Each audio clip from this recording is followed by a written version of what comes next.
In this video, I will show you how to utilize the Ohio Interactive Continuum for teacher development.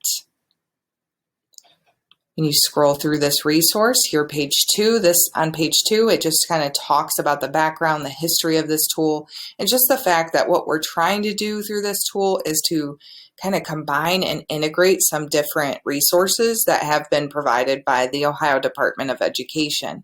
Things like the standards for the teaching profession, the self-assessment tool, the Ohio Continuum of Teacher Development, the OTES 2.0 rubric. How can we integrate and best utilize these resources when we're considering the creation of things like the professional growth plan and the development of goals specific to the educator's needs?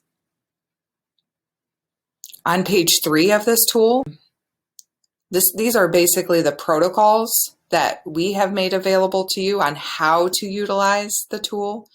This is not exhaustive. These are not the only ways.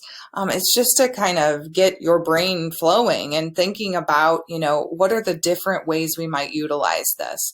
But we do know one thing, that when we are creating these professional growth plans and these goals, what we want to do is we want to utilize as many different things that we know about ourselves as possible, right? So things like our self-assessment, things like maybe some data from some prior observations.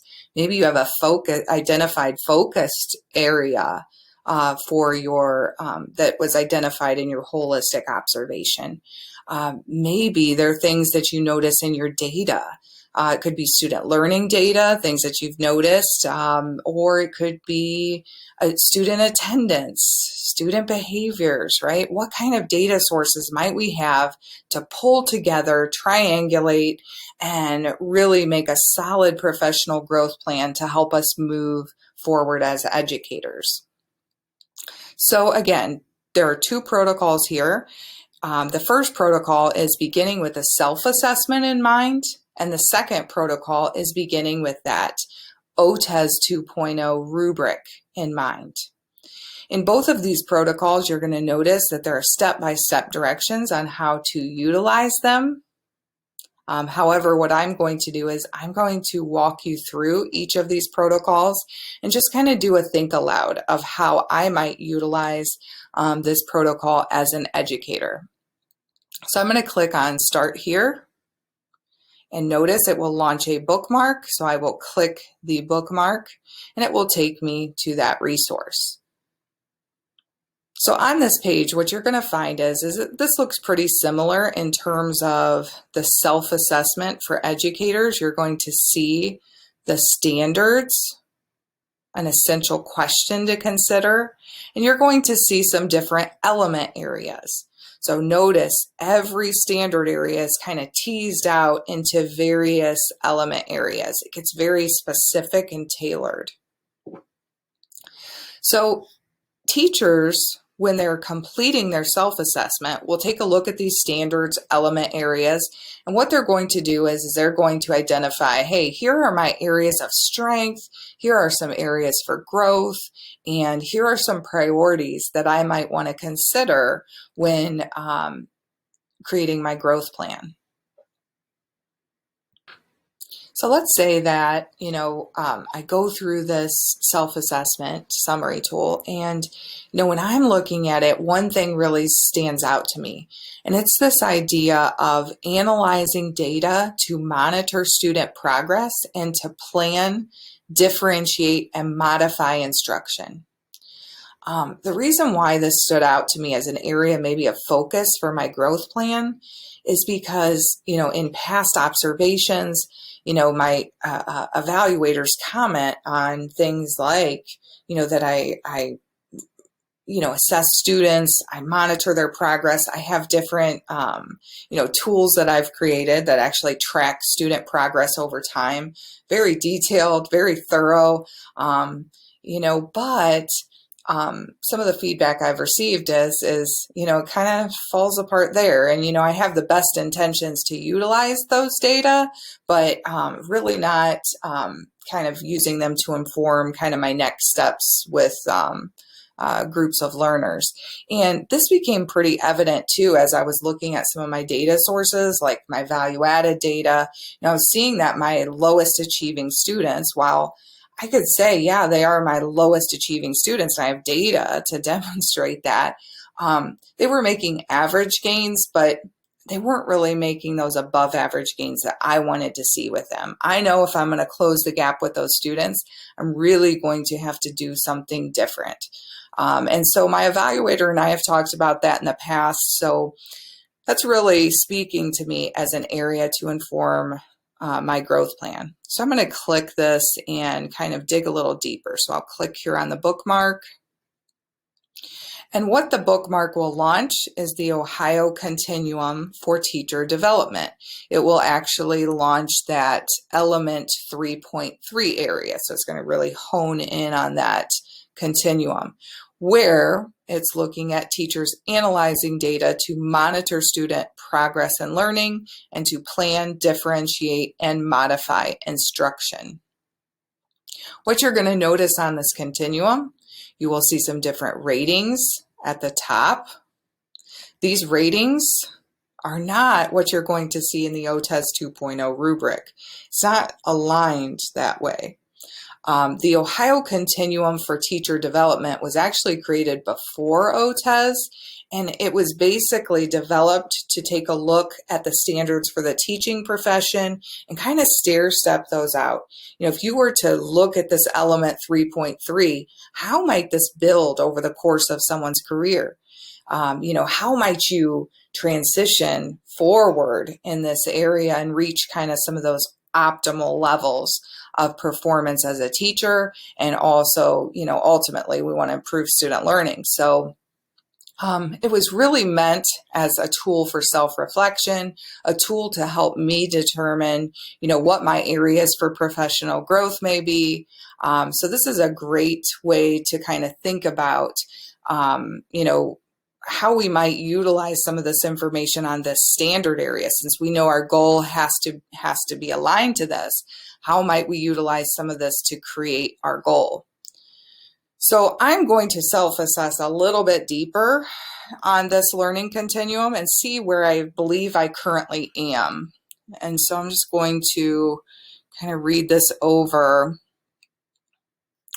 And what I'm seeing is here in this developing category, it says the teacher is using data to monitor student progress toward achievement.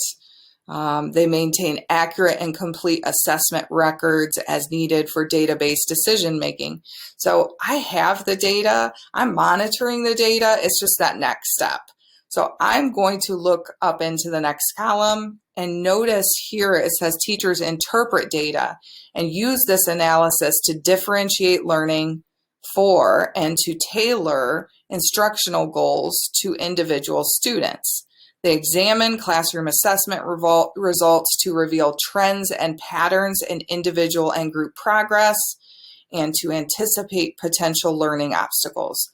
This is exactly where I want to be for my growth plan. I want to use this as a goal for myself.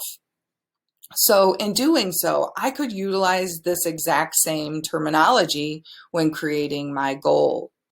So I'll give you an example. I could make my goal, I will interpret data and use this analysis to differentiate learning for and tailor instructional goals to individual students.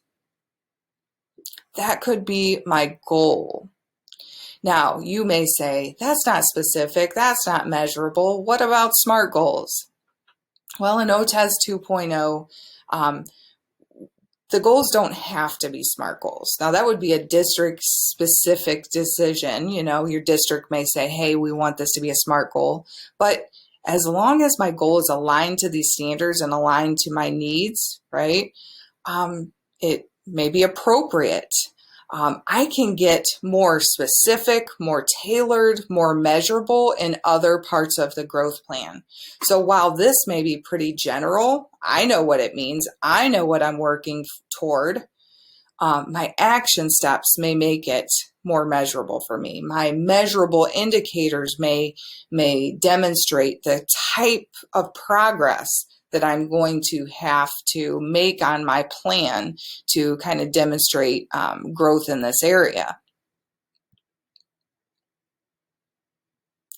And what we're going to see, so we looked at the standard and the continuum. I want to dig a little bit deeper and see what the connection is to the OTES 2.0 rubric. So I'm going to look here at these different domain areas, the component areas that this element is linked to in OTES 2.0. So I see use of high quality student data, monitoring student understanding, and use of assessments. And really, you know, based off of, I'm just going to go with this gut feeling that it's probably this use of assessments. I can always come back if I need to, but I'm going to go to this bookmark to take me directly to the OTES 2.0 rubric. So here you'll see my element 3.3. It's linked to this assessment of student learning, use of assessments. And notice the language here that's in the rubric is really connecting to what I just kind of talked about in terms of, you know, selecting those different assessments. So I have the assessments in place, but it's analyzing the patterns to target student learning, anticipate learning obstacles, modify instruction, differentiating the needs of groups of students. So I could utilize this to kind of refine my goal even more, or maybe I'm going to get some ideas from here on things that may be included in my action steps or those measurable indicators. Or I can go back. I'm going to go back to this element 3.3, which is where I started there in the learning continuum. And another thing that I wanted to share with you is that you'll notice all of these different hyperlinks. So these hyperlinks connect to various resources that may assist an educator in determining appropriate action steps, or, you know, when we think about, you know, what kind of articles, blogs, websites, resources might be aligned specifically to this standard element area. So you can click on any of these hyperlinks and it may link to a resource that you say, hey, yeah, this is something that I could really use and incorporate in my professional growth plan. So here's a little preview of one.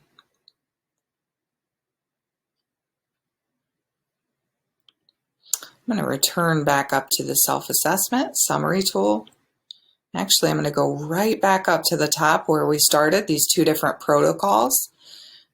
So as a reminder, we went through the first one there, beginning with the self-assessment in mind. And now let's begin with the OTES 2.0 rubric in mind. You will see the directions on how to utilize the protocol. But again, I'm going to go ahead and do a walkthrough of this process and kind of a think aloud to help support you. So I'm going to click the start here, click on the bookmark. That launches the rubric.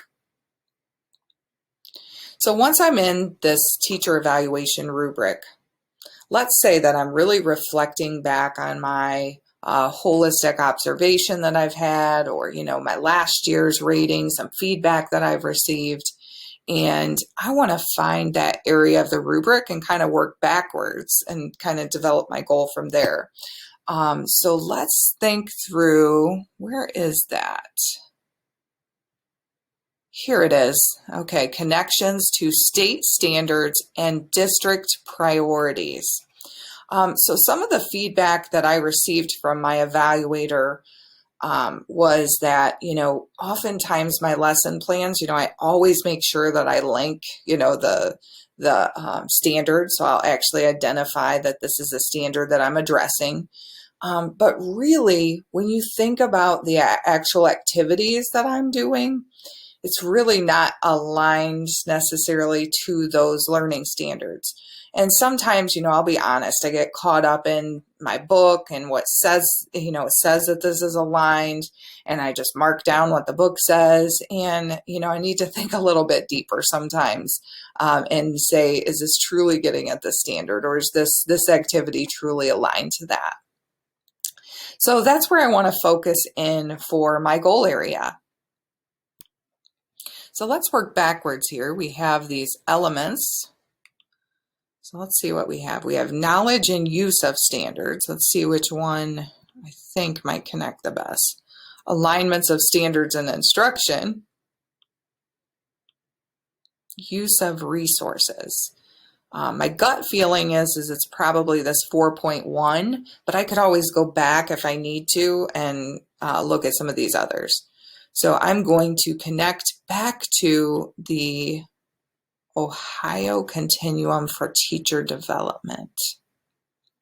So here we're going to see that standard 4, that element 4.1. Teachers align their goals and activities with school and district priorities and Ohio's academic content standards. So again, we see this kind of stair-stepping of the standard and element area. And I'm going to use this to dig a little bit deeper and self-reflect where I think I would be on the learning continuum. So when I look at this, where I currently am, so I understand the standards. I understand the importance of aligning the standards. Let's see here. Teachers purposefully select learning experiences with clearly defined goals that align with the school and district curriculum priorities and state academic content standards. Let me look up here. Yeah, that is really kind of where I want to be for my goal area. So again, just like we demonstrated with that protocol 1, using the self-assessment, we could use the same terminology to set our goals. So I could set a goal that says, I will purposefully select learning experiences with clearly defined goals that align to the state academic content standards. So you see there where I kind of selected out of there what I wanted to have in my goal. Again, now is that goal measurable? Is it specific? We can debate that. Again, doesn't necessarily have to be a SMART goal, but again, when you're looking at your action steps and those measurable indicators, things like that, that's where you may get really specific, where you're going to know exactly what you need to do in order to demonstrate progress on that plan. And when you are setting those action steps and those measurable indicators, again, you may find some resources that may be helpful to you in doing so. So I'm going to return back up to the self-assessment. And again, the one that we just selected was that standard 4 instruction. So those are simply 2 protocols. Again, you could use so many different you could use this in so many different ways to help kind of advance your career, thinking about, how can you be more self-reflective and kind of dig deeper into those standards and set appropriate goals, action steps, measurable indicators. This tool can be utilized by the educator, by the teacher, in creating that professional growth plan. It could be with a teacher and a coach, with an evaluator and a teacher. It could be more guided. We're hopeful you find this tool beneficial and that it helps you to become more reflective. We're hopeful that it helps you align your professional growth plan and your goals to your specific needs and those standards for the teaching profession. We're hopeful that in doing so, it'll make you more intentional every day to improve your practices and become an even better educator than the day before. And ultimately, we're hopeful that this will improve learning for all of Ohio's students.